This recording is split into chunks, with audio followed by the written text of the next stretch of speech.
the situation with Paul's church in Corinth is very different from the situation we saw in 1 Thessalonians.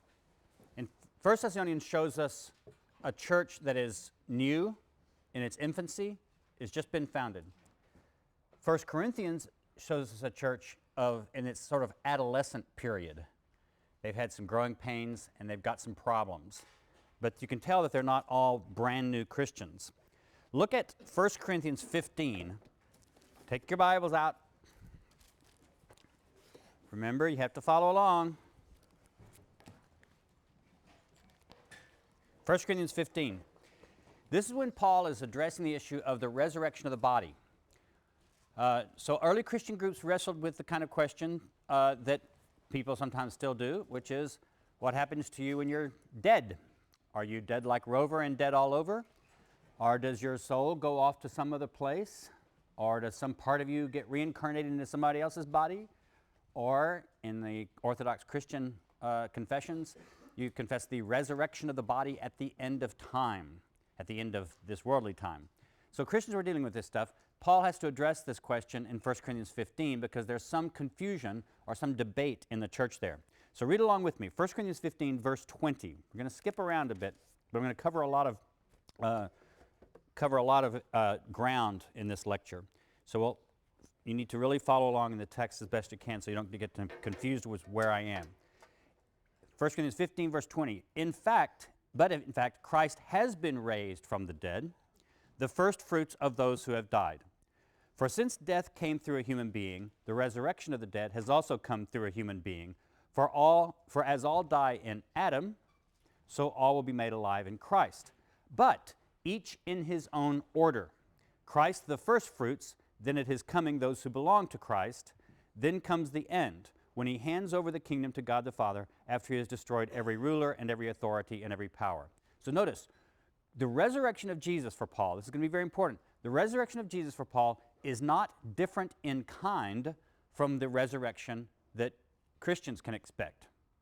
So the resurrection of Christians' bodies will be just like the resurrection of Jesus' body in kind. That's important because a whole lot of people think that what Jesus experienced in some kind of, what the early Christians believed about Jesus was something very different from what they confess about Christians. But for Paul, they're the same kind of resurrection. That's why he just calls Christ's resurrection the first fruits.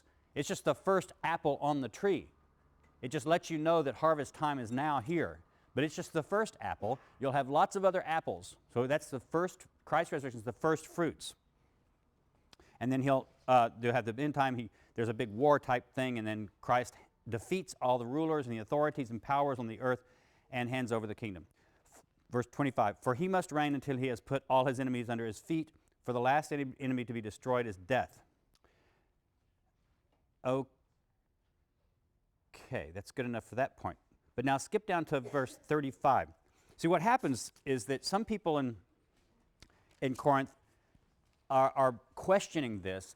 Now, what are they questioning? Are they saying that people don't live forever at all, or that there's no afterlife experience? It looks like not. It looks like what they're really questioning is simply the resurrection of the body idea. Because of course they're saying, they might be thinking, like a lot of people in the ancient world, there were lots of Jews believed in the resurrection of the body, and so it was an idea that was not unknown to people. But think of, people in the ancient world also objected by saying, yeah, but how is that possible? I mean, the body, we all know the body rots when you put it in the ground. It just decomposes, and it just becomes all little molecules of other things. And and then that grows into trees and other grass. The molecules from a dead body become recycled in the universe. The ancient people knew this. They would even say, what about sailors who are lost at sea and fish eat their bodies, and then other fish eat those bodies of those fish, and then other fish eat those bodies of those fish, and then maybe one of those fish gets caught and you eat that body. You have sort of little pieces of Fred the Sailor, in your body. How is God going to pull all that stuff together and resurrect that body? So this was a debate that people in the ancient world had too. Apparently some of the people in Corinth, they're having this same kind of idea. How is this possible? So Paul addresses that. Someone will ask, how are the dead raised? With what kind of body do they come? Fool. That's what it says. So you follow along. Fool. What you sow does not come to life unless it dies. And as for what you sow, you do not sow the body that is to be, but a bare seed, perhaps of wheat or of some other grain. But God gives it a body as he has chosen, and to each kind of seed its own body. Just like a seed goes into the ground, what comes up as a flower or a plant doesn't look like the seed. It's not even necessarily all the same complete stuff. It's new stuff, but it's still continuous with it. Not all flesh is alike. There is one flesh for human beings, another for animals, another for birds, and another for fish. Now notice that's in kind of a hierarchy there of beings. Humans are higher than animals are higher than birds are higher than fish on this kind of ontological scale of different kinds of bodies that Paul is working with here. This is a common assumption in the ancient world also. There are heavenly bodies and earthly bodies. What are earthly bodies? Ours, this, dogs, cats, everything's a body that's physical for these people. What are the heavenly bodies? The sun, the moon, and the stars. All these things are themselves, in ancient ideas, bodies that simply actually are fixed into kind of a dome that's the sky, and they travel around on that dome. So the earth, all these things in the sky are also bodies. The glory of the heavenly is one thing, that of the earthly is another. There is one glory for the sun, another glory for the moon, another glory for the stars. Indeed, star differs from star in glory. Again, a hierarchy of different kinds of bodies. So it is with the resurrection of the dead. What is sown is perishable, what is raised is imperishable. It is sown in dishonor, it is raised in glory. It is sown in weakness, it is raised in power. It is sown, now here you get into a translation problem. My translation here says in verse 44, it is sown a physical body, it is raised a spiritual body. Does anybody's translation have something different at that verse? It is sown a natural body, and it is raised then a spiritual body. Is that what it says? Anybody else have a different translation for those? The problem is the word translated physical here is not really the Greek word physical. There is a Greek word physical. What they're talking about here is what is sown is a psychic, a body made of psychos, the Greek word for soul. What's sown is a soulish body, is what he's talking about. It's a denser kind of body. And what is raised is a spiritual body, but whereas in the modern world, we tend to think spiritual is something that's immaterial. Spiritual means not matter. It's invisible. It's something that doesn't exist as matter. That's not what pneuma means in the ancient world. In the ancient world, pneuma is a stuff. It's like what air is made out of. When the wind blows around, that's pneuma going around. When you take in breath, you're taking in a form of pneuma. That Greek word pneuma does refer in the ancient world to some kind of stuff. It doesn't refer to immaterial substance as it does later in Christian theology or in some philosophies. So the translation here is misleading because what Paul says is when your body is put into the ground when you're dead, what's put in there is sort of a psychic body. It's a body that carries life, sure, because that's what psychic means in the ancient Greek word. It's a living body, but it is more like something where it's a natural body. It's kind of the body that you're just given with naturally. But what it's raised is going to be raised a pneumatic body. But now a pneumatic body, so it's not the same thing as it was put in the ground. It's raised a pneumatic body, but it's still some kind of stuff. If there is a physical body, there is also a spiritual body, a pneumatic body. Thus it is written, the first man, Adam, became a living being. The last Adam became a life-giving pneuma. But it is not the pneuma that is first, but the psychic, and then the pneuma. The first man was from the earth, a man of dust. The second man is from heaven. Notice that he talked about heavenly bodies earlier, and he says the resurrected body is going to be a heavenly body also. This indicates that in a lot of ancient thought, they thought that the sun and the moon and the stars were themselves pneumatic bodies. They were bodies made of the stuff of pneuma. As was the man of dust, so are those from the dust. As was the man of heaven, so are those from heaven. Just as we have borne the image of the man of dust, we will also bear the image of the man of heaven. What I'm saying, brothers, is this. Flesh and blood cannot inherit the kingdom of God, nor does the perishable inherit the imperishable. Flesh and blood cannot inherit the kingdom of God. Notice what he's saying is that the resurrected body that he is expecting is not a flesh and blood body. So when Paul's thinking about however the resurrection of Christ happened, he doesn't imagine it as the very same flesh and blood. It's not like it is in the movies, where the very same flesh and blood of the dead Jesus body somehow resuscitates and walks out of the tomb. That's how people popularly imagine it. That must not, and that's how clearly some early Christians thought of it. Some early Christians thought precisely that it was the flesh and blood body of Jesus that got up and walked out of the tomb. Paul must not have thought that, because he says the body that we will, as Christians, as followers of Christ, have when we are resurrected is a pneumatic body, not a flesh and blood body. It's still a physical body in Paul's sense, because he believes that pneuma is matter. So what would be raised is this pneumatic body. Now, the reason, so why is Paul getting into all this? For one thing, it shows, like I said, this is a church that's not a totally infant church, but it's also an adolescent church. These are people who have some much more exposure to Paul's teaching and to the gospel and different Christian ideas than, say, the Thessalonian Christians did. But they're still very confused about a lot of things that Paul seems to be quite certain about. So apparently some of these people in this church, they had heard this teaching about the resurrection of the body. So apparently they've heard this already. They're not like the Thessalonians, who just don't seem to know that anything's going to happen to their brothers and sisters after their death. So Paul has to say, no. The dead in Christ will rise. We'll go meet Jesus in the air. There'll be a big party. And if they're dead now, they won't miss out on the party. The Corinthians don't have that problem. They know that there's some kind of afterlife preaching and teaching. But some of them seem to be rejecting the most obvious, crude way of understanding the resurrection of the body, as if the very flesh and blood will somehow resuscitate and come back to life. And so Paul says, no, that's not how it happens. It's more complicated than that. There's a spiritual body, and then there's this natural body, and the spiritual body is the one that's going to be raised. Now, it's perfectly natural, though, for people to have raised these objections, precisely because if they heard Paul's preaching about the resurrection of the body, they precisely would think, well, now how would that happen? And they would be skeptical of it, especially if they had any kind of sort of more philosophical education. They would think, yeah, that's superstition. The idea that bodies, zombies can kind of get up out of the grave and walk around, that's just superstition. Simple people might believe that, but we're more educated. We don't believe that kind of stuff. So this shows that this church is in a bit different situation.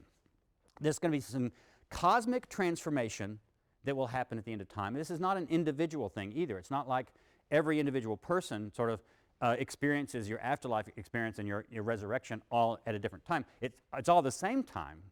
Paul seems to imagine that people will sleep in the ground, and then at the end of time, the Messiah will come back, and this big resurrection of pneumatic bodies will occur. So notice, though, that this is the issue he relates in just 1 Corinthians 15. And we're going to back up then and talk about how does that issue about the resurrection of the body relate to other parts of the letter, and what does that tell us about this church. But first, a little background on what this is. Corinth is a very important city in the ancient Greek world. It's right on the isthmus of Corinth, that little narrow strip of land that connects the main part of Greece, where Athens is, Achaia, to the southern part of Greece called the Peloponnese, or the Peloponnesus. And so it was an important throughway, both by land, because all trade and travel that went from northern Greece to southern Greece or vice versa had to go right through Corinth. So it was very important for trade. It was also, though, where they have a canal there now, so that you don't have to sail around the southern part of Greece. You can just go through the canal. But back then, they didn't have a canal, so they had these big tracks, and so ships would come up in Cenchreae, one part on one side of Greece, and they would unload all their stuff, put them on these big tracks, and they would take it across the isthmus and then load it back on other ships. So this is a hugely important city as far as trade went. It was also important for Rome. Rome had destroyed Corinth previously in the 140s BCE because Corinth was helping to lead rebellions against the Romans, who were increasing their power in the eastern part of the Mediterranean. So the Romans destroyed Corinth and then left it that way for about 100 years. It had been refounded again in the 40s and then settled with Roman veterans. So by the time that Paul writes this letter in the middle of the 1st century CE, our era, Corinth is still a very Romanized kind of place. So it's got a blend of Greek cultures and a blend of Roman cultures. In fact, the inscriptions in Corinth up until the years 130 or so were still predominantly in Latin in Corinth, which was very unusual in the ancient world, but it shows that the Romans and Latin was very important. So Corinth was a Roman colony, which made it both a Greek place and a Romanized place. Paul founded the church there himself. It talks about it in Acts 18, 1 through 18. And in this case, we don't have a whole lot of way to dispute a lot of what Acts tells us about Corinth, although we can't take it as straightforward historically either. Paul writes his letter to the Corinthians, 1 Corinthians, from Ephesus, as he says in chapter 16. And Paul has gotten his information about what's going on at the church in Corinth from several different sources. For one thing, and we're going to flip around a bit, look at 1 Corinthians 1:11, chapter 1, verse 11.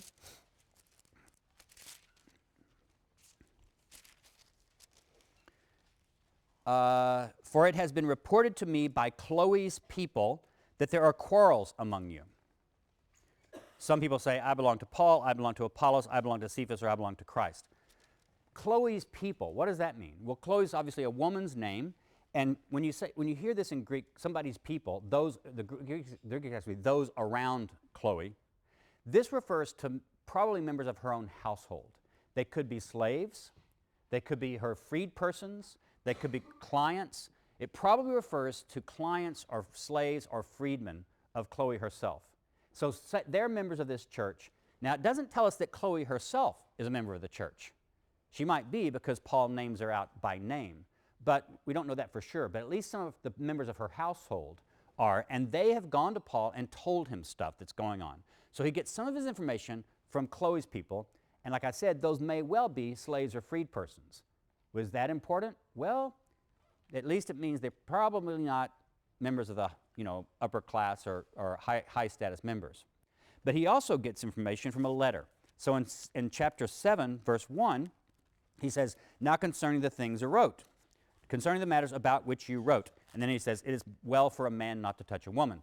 So then he gets into the issues of sexuality, marriage, divorce, and those kinds of things. So he's also, though, received a letter that from at least other people in Corinth that raises different issues. Well, what do we do about divorce? What do we do about marriage? What do we do about sex? And then so from chapter 7 on, he raises different issues that may have been raised in their letter to him. So that's one place he gets information. He also mentions in 16:12 that Apollos has come and is with him in Ephesus now, and Apollos has come from Corinth. So he probably gets some information from Apollos, Paul talks about Apollos as a co-worker, not as his sort of servant or as assistant or anything like that. In fact, when Paul talks about Timothy, it's clear that Timothy is Paul's assistant because Paul says, I sent Timothy someplace. But when he talks about Apollos, he says, I've urged Apollos to come visit you. In other words, Paul doesn't say he sent Apollos anywhere. This indicates that Apollos is on something more of an equal status with Paul. Maybe Apollos is considered another apostle or a teacher or something like that in early church. But Paul may have gotten some of the information there. And then in chapter 16:17, he talks about, I rejoice at the coming of Stephanas and Fortunatus and Achaicus because they have made up for your absence. Now, there are a couple of interesting things about these names. Achaicus would be sort of a name or a nickname for someone who's from Achaia, the area just north of Corinth, where that means that area of Greece. Stephanas is a very Greek word meaning a crown. And Fortunatus, though, is not a Greek word. It's from the Latin, right? So, Fortunatus means fortune, someone who's fortunate or lucky, like having a person named Lucky. So, does this mean that this guy was himself Roman, or maybe was a freed person of a Roman and therefore had a Latinized name? Whatever, we don't know about that. But Paul apparently has gotten information from them also, and he talks about a church in their house. So what's going on in Corinth is there seem to be different house churches in Corinth. It's not all one group meeting all the time in one place. So we can imagine different house churches meeting in different places and maybe made up of different kind of people. And one of the ways we're going to talk about this is to see what was the social class of these people. In 1 Corinthians 1:26, we get our first major clue. Consider your own call, brothers and sisters. Not many of you, and again, the Greek doesn't have sisters. They've added that into the English to make it more inclusive. Not many of you were wise by human standards. Not many were powerful. Not many were of noble birth. Now, all three of those words in the Greek are status symbol words. Wise doesn't mean just smart. It means educated. So not many of you are well educated. Not many of you are powerful. That is, you're not going to keep people occupying government positions or anything like that. And you're not of noble birth. But God chose what is foolish in the world to shame the wise. God chose what is weak in the world to shame the strong. God chose what is low and despised in the world, things that are not, to reduce to nothing things that are. Now, at one point, those verses were taken to indicate that all of the Corinthian church were just completely low class, that they were all either slaves or poor freedmen or lower class manual laborers. And this kind of went along with the image that you saw a lot about Christianity in popular movies like Ben-Hur or The Robe or things like this, which has the earliest Christians all kind of hiding away from the Romans in little dark rooms and all being very much laboring class people. More recently, scholars have said, yeah, but that's not exactly what Paul says. He says, not many of you were these things, which at least implies that some people in the Corinthian church actually were wise, maybe educated, of noble birth, or having some kind of access to power. So this is one clue that's caused scholars in the last 30, 40 years to reread the Corinthian correspondence, both 1 Corinthians and 2 Corinthians, precisely by looking at what's going on with regard to social status and social class.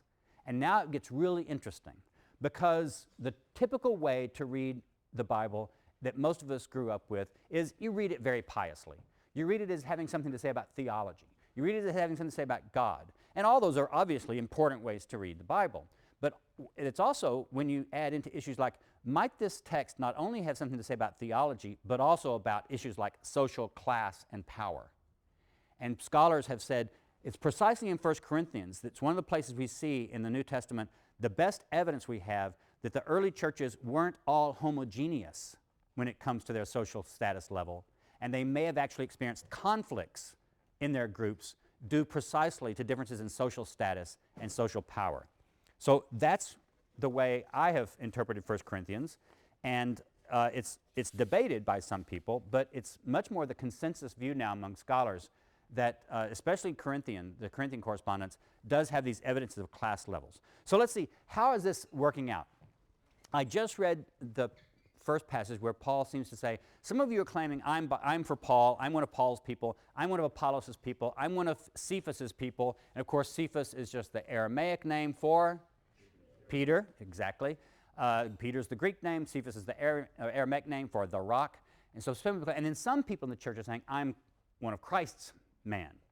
So there are parties that seem to have been developed, or at least there's some kind of glomming on to different leaders.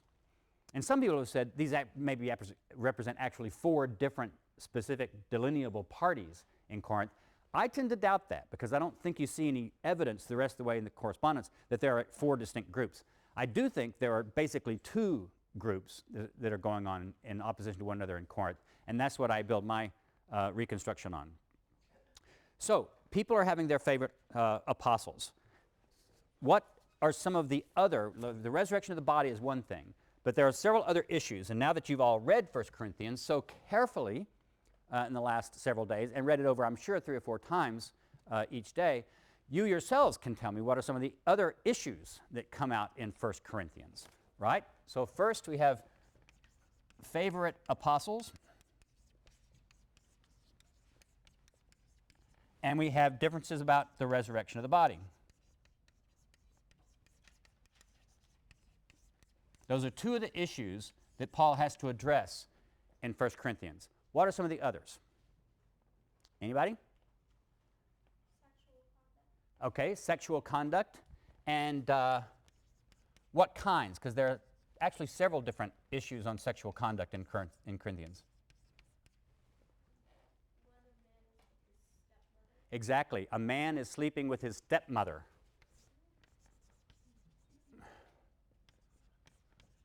And Paul says that's a big no-no. Even for the Greeks, he says. Even the Greeks don't do that kind of stuff. So what other sexual conduct issues are going on? How about chapter 6 in Corinthians, 1 Corinthians? Some men in the church are visiting prostitutes. So what it means in 1 Corinthians 6, when it says,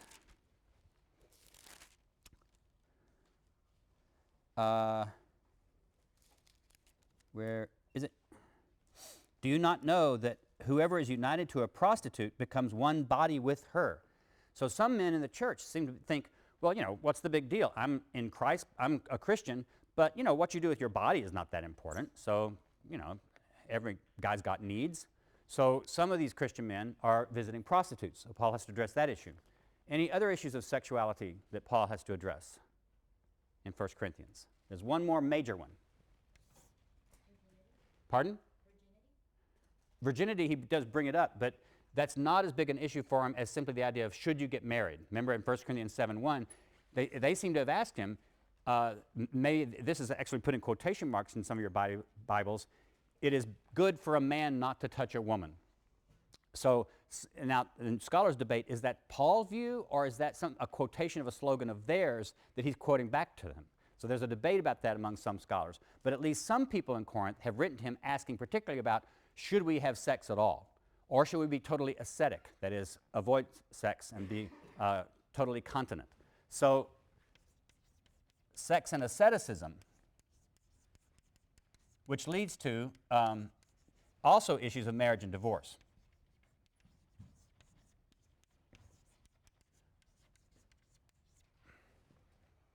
Okay, so what other issues are going on? What about first part of 1 Corinthians 6? When any of you has a grievance against one another, do you dare to take it to court before the unrighteous instead of taking it before the saints? So some people, now notice this is the part in 1 Corinthians that's before Paul mentions the letter. So this seems to be part of information he's gotten maybe from Chloe's people, that some people in the Corinthian church are taking other members of the church to court and suing them. So court cases is one issue. Right after that, it's the one about the prostitutes, the marriage and divorce in chapter 7. And then chapters 8 through 11 are all about one big complex issue, and that is food offered to idols.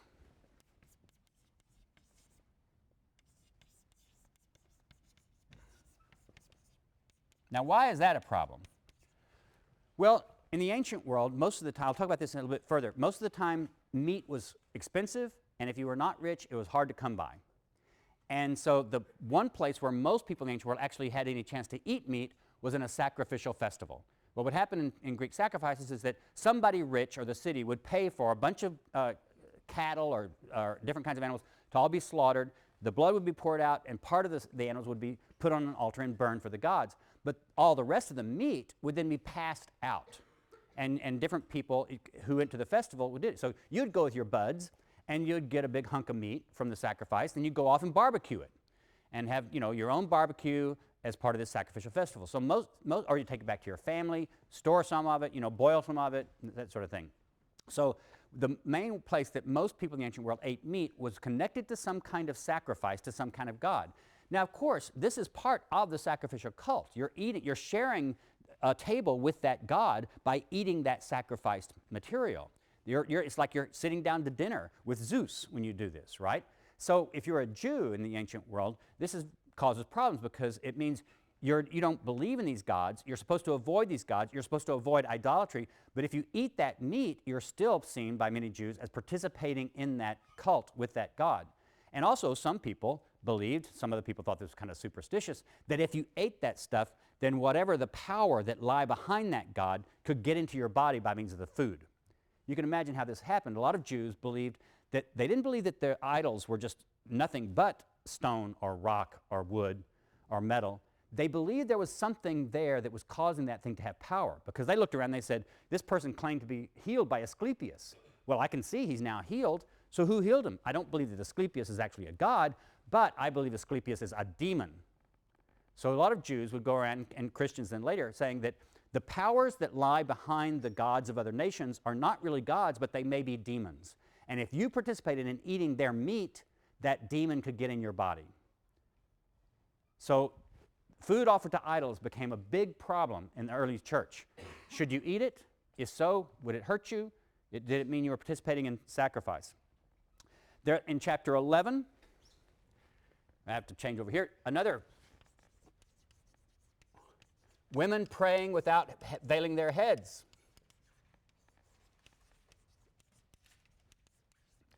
Paul has to address that. Notice he doesn't say that women can't pray in church, but he says if they are going to pray in church, they need to put a veil over their heads because of the angels, whatever that means. There's been a lot of us who've written a lot on that, and I have my own theories, which most of my friends don't like. In chapter 11 later, he gets into a big conversation about what they're supposed to do in the Lord's Supper, when they come together to eat the Lord's Supper, and it's not turning out the way it's supposed to be. So that's another issue, the Lord's Supper.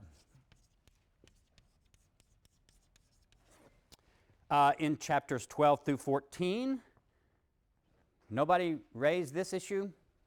Chapters 12 through 14, what's the big issue that Paul has to address there? Speaking with tongues. So the technical term for that is often glossolalia, which comes from the Greek word for tongues. So speaking in tongues. Some people in the church are speaking in tongues. Speaking in tongues, of course, just refers to speaking some kind of unknown esoteric language that you'd only know by miracle.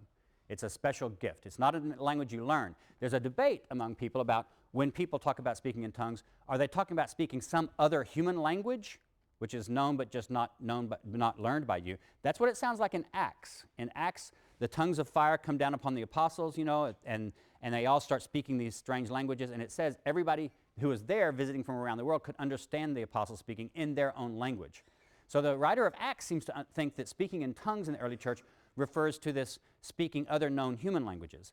Other scholars think that at other times it referred to just speaking some kind of unknown language that would sound to anybody like gibberish, and that's often how it happens nowadays. If you go to a church where they're speaking in tongues, they're not speaking another discernible human language, they're speaking something else. And so Paul calls it at one point the language of angels. So some of these early Christians seem to think that when they spoke in tongues, they were speaking the angelic language and they were learning it miraculously. So speaking in tongues, though, is an issue, and Paul addresses that in those chapters in 12 through 14. And then, as we said, the last major issue is the resurrection of the body. Now, what holds these different issues together? What makes are these just a random sort of things that are caught to splitting the church? Is it just because some people like speaking in tongues and others don't? Some people are doing it and others don't? Is it just because, you know, the court cases, it's just an isolated incident here or there? Is the issue of food offered to idols and their debate about that, is that at all connected to their disagreements about the resurrection of the body? And are those connected to their disagreements about sexual conduct? Because obviously they're disagreeing about this. This is why Paul's getting different reports from people. He's getting some reports from Chloe's people, and then some others write a letter, and whoever wrote the letter is probably not the same people that are giving him the oral reports. So Paul's getting information from different factions in this church. So the big question is, do all of these issues just represent totally different, disparate arguments, or is there some bigger reason that these are a debate, and is there some sort of major divide along which people are lining up? And so you get a really wonderful, brilliant book written by a famous New Testament scholar, moi, called The Corinthian Body. And what I tried to do in that book was precisely to take all of these different issues and show how they could line up on one or two sides of what was a social status issue.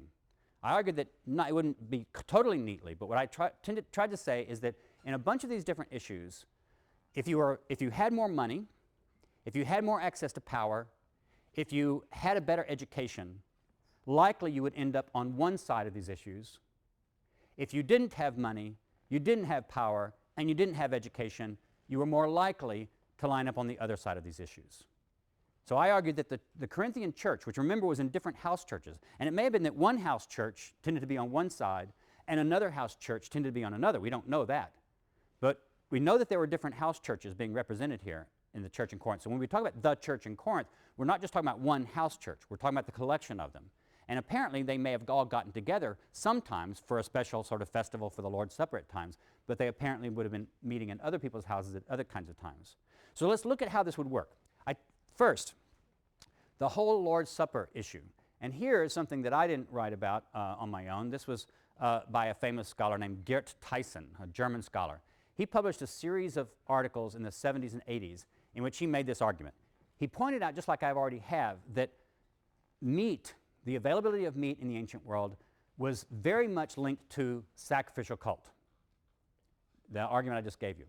Even if you weren't going to participate in the sacrifice itself, chances are if you went to a butcher shop and wanted to buy meat, and it would be expensive if it was meat at all, the chances are that butcher had gotten that meat from some kind of sacrificial activity, because the priests sometimes would own the meat. Sometimes in order to make money for themselves, they would sell meat to butcher shops.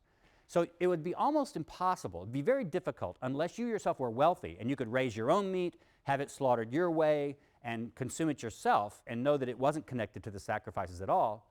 But if you weren't wealthy and couldn't raise your own meat like that, and you just depended upon festivals or the butcher shop, it would be very difficult to avoid meat that had not been sacrificed to idols.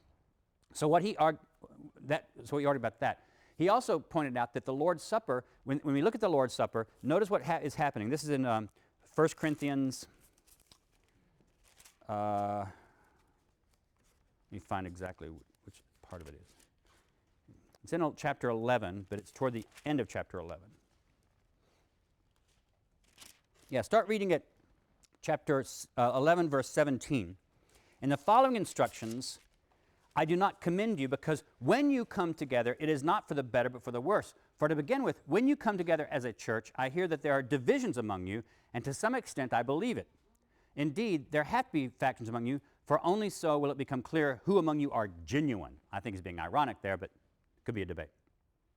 When you come together, it is not really to eat the Lord's Supper, for when the time comes to each of you goes ahead with your own supper, one goes hungry and another goes drunk. What? Do you not have homes to eat and drink in? Or do you show contempt for the church of God and humiliate those who have nothing? What's going on here, apparently, remember I said the early Christian Eucharist service, the Lord's Supper, wasn't simply a little bit of wafer and a little bit of wine. It's a meal, of which part of it would be then the saying the consecration things, like repeating what Paul says Jesus had said, this is my body, do this in remembrance of me, this is my blood, do this in my memory. That might be part of it, but it's clearly part of a wider meal. And it looks like it was something like a potluck. Either the richer members of the church, and I don't mean to imply that they're really, really rich. We don't think any of these members of Paul's churches were actually members of the top elite of the Roman Empire. They weren't senators, they weren't even equestrians. But some of them clearly had their own homes, some of them clearly had slaves, some of them clearly had some kind of access to financial power. If they show up at the dinner first, chances are they've either paid for it themselves, because in the ancient world it was typical for people who were wealthier to supply something for the community. The wealthy people provided the sacrifices for town sacrifices if the town didn't buy it themselves. But usually the town didn't buy it themselves. Usually what the town did was it expected wealthy people in the town to pay for big civic festivities and sacrifices. So that's what happened. Usually the wealthier people would provide the stuff for the festival of the supper by paying for it, or they might have brought it themselves. So imagine what you have as a potluck like this. If you're fairly well off, you can show up at, say, 5 o'clock. I'm going to show up at 5 o'clock with my buds. We're going to have a little drink before dinner, brought an extra bottle of wine, and then, the other people will show up when they can, when they get off work. Well, when do you get off work if you're a laboring person or a slave in the ancient world? And slaves did work at regular jobs, so they would follow a work day. You got off work at sundown. So if you're a working person, or especially a slave, you can't go to the church service until the sun is down. By that time, apparently some of the better off people have already been there, and Paul seems to say they were already drinking and eating and having a good time before the rest of the people even show up. So what he says is, he talks about people who have nothing. And he says, don't you have homes to eat and drink in? Well, a lot of people in the church would have said, no, we don't have homes. We're poor. The poor lived kind of anywhere they could. So Paul is addressing two different kinds of people in this very chapter. Some of them have, in fact, he calls them the haves and the have-nots. That's the Greek he uses.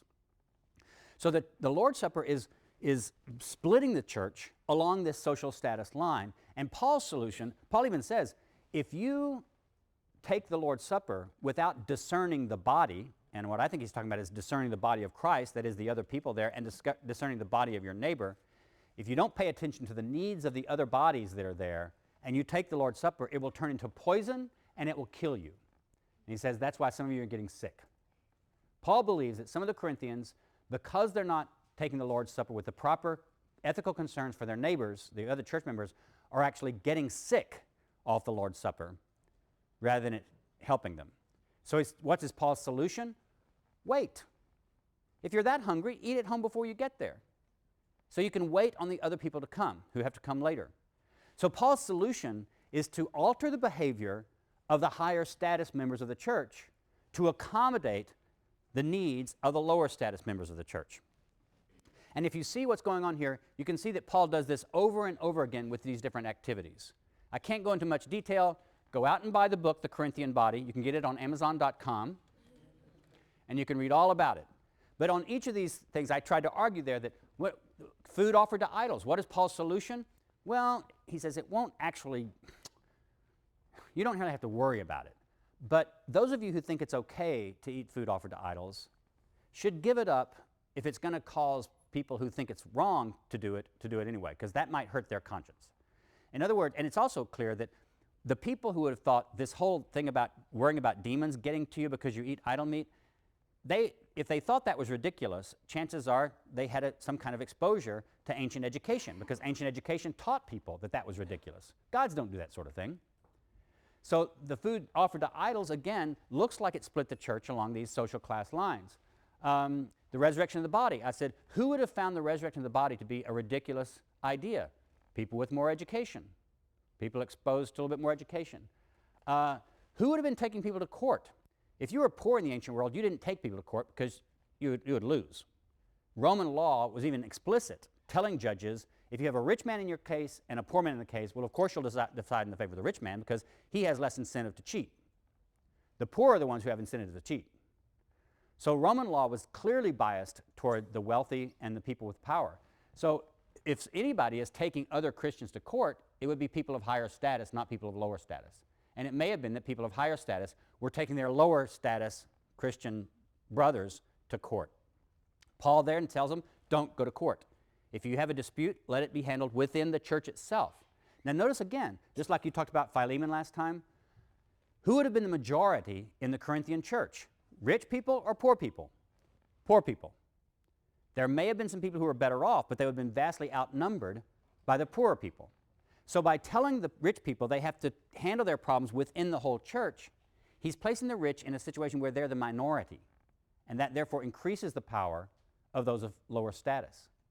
In each of these cases, in other words, I've argued that the Corinthian church's problems were they were coming to different views about Christ, about the body, about sex, about women and covering their heads when they pray and prophesy and that sort of thing. They were coming to these different views because they had different exposures to upper class ideology or lower class ideology, to different exposures to levels of education. Now, what happened?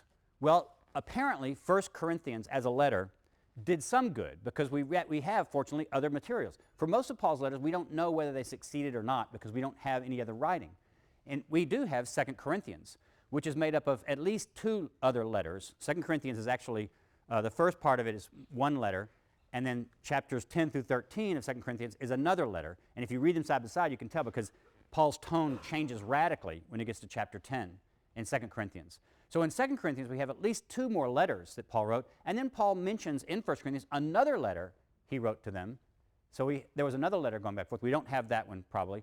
And in 2 Corinthians, Paul mentions a tearful letter, a letter he sent, but it was very difficult for him to write. He cried over it. Now, does that refer to another letter, or does that refer to the way his 2 Corinthians 10 through 13, which is a very angry letter? We don't know. There's a debate about that. But what we can tell is that the basic things about Paul that Paul addresses in 1 Corinthians seem to have been settled by the time we get to 2 Corinthians, although he has other problems. And the biggest problem is when that section 10 through 13 of 2 Corinthians, because here we get Paul having to defend himself. And this is very telling, because Paul says, well, you're talking about these super apostles. Some other people must have come on the scene. We don't know who they were. But Paul ironically calls them super apostles. You talk about these super apostles. They're perfectly willing to mistreat you. They're arrogant. They treat you as if they have all the power. Pardon me that I was too weak to do that. I treated you well, but maybe that's my weakness showing itself. And somebody has said, well, he's very strong in his letters, But, in person, he's kind of a wimp. He's very weak in person. His speaking style, well, this was a social status thing. If you were a man in the ancient world, if he was upper class, upper status, he was supposed to be able to talk powerfully in public. And if he couldn't, he was servile. So in 2 Corinthians, Paul is forced to defend himself from charges that he is uneducated, weak, and powerless, and therefore not much of an apostle.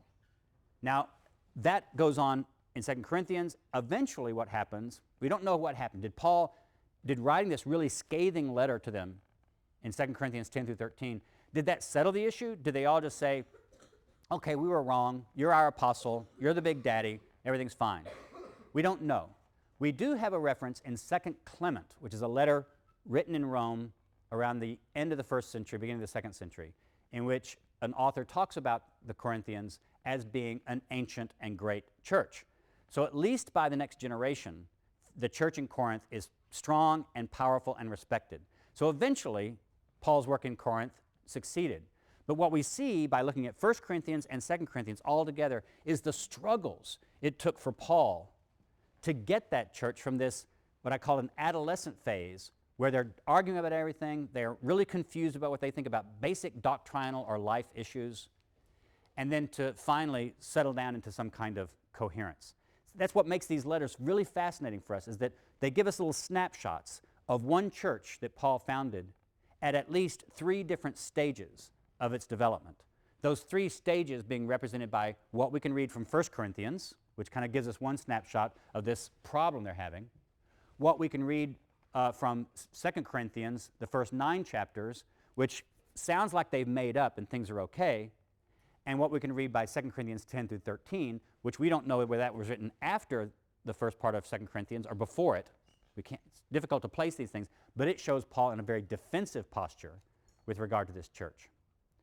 So we get a very good idea of how churches struggled to actually start becoming what we are seeing will become Christianity. They've got a long way to go yet. Any questions or comments? I've covered a lot of area today. You can go back and read it. And I haven't even talked about Philippians because I wanted to make sure that you understood what was going on in scholarly opinion about the Corinthian epistles. Any questions, comments, outbursts? Okay, I will see you on Wednesday.